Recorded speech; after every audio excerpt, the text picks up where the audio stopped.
तपाईहरु यहाँ जो आउनु भएको छ र अरू जो संगठन छन् यिनीहरू आज के नेपाली समाजमा उत्पन्न भइरहेको वर्गीय मुद्दामा फेसबुकमा लेख्ने, ट्विटरमा लेख्ने वा चिया पसलमा गफ गर्ने, सरकारलाई गाली गर्ने बाहेक दबावपूर्ण आन्दोलनहरूमा कोही बाहिर निस्किया छ? यो चाहिँ यो तपाईहरुमा चाहिँ त्यति आगो सल्केन भने, अहिलेको युवामा त्यति आगो पनि सल्किँदैन भने समाजवादको बहसले चाहिँ खासै अर्थ दिँदैन। समाजवादको बहस चाहिन्छ।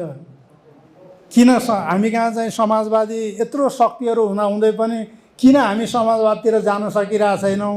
समाजवादी भनिने दलले, कम्युनिस्ट भनिने दलले चलाएको सरकार भएको देशमा चाहिँ यी सबै कुराहरू जे व्यथिति छन्, यस्ता हुन्छन्, यस्तो हुन्छ भन्ने प्रश्न र राम्रो बनाउनको निम्ति, थप दबाव सिर्जनाको निम्ति बहस गर्नु जरुरी छ, गर्नुपर्छ।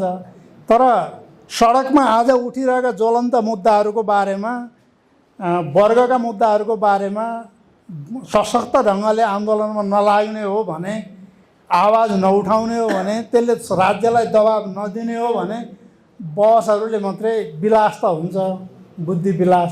हामीलाई मिल्छ बुद्धि विलासको कुरा गर्न। अब हामी सडकमा जाने कुरा समर्थन गर्न सकिएला। तपाईहरु के अरे जुलुस निकाल्नु भयो, आएर बोल्न पर्यो भने हामी पनि यसो अगाडि गएर बोल्न चाहिँ सकिएला। त्योभन्दा धेरै सङ्गठनको काम गर्न अब हामीलाई गाह्रो छ। तपाईहरुकै जिम्मेवारीको कुरा हो।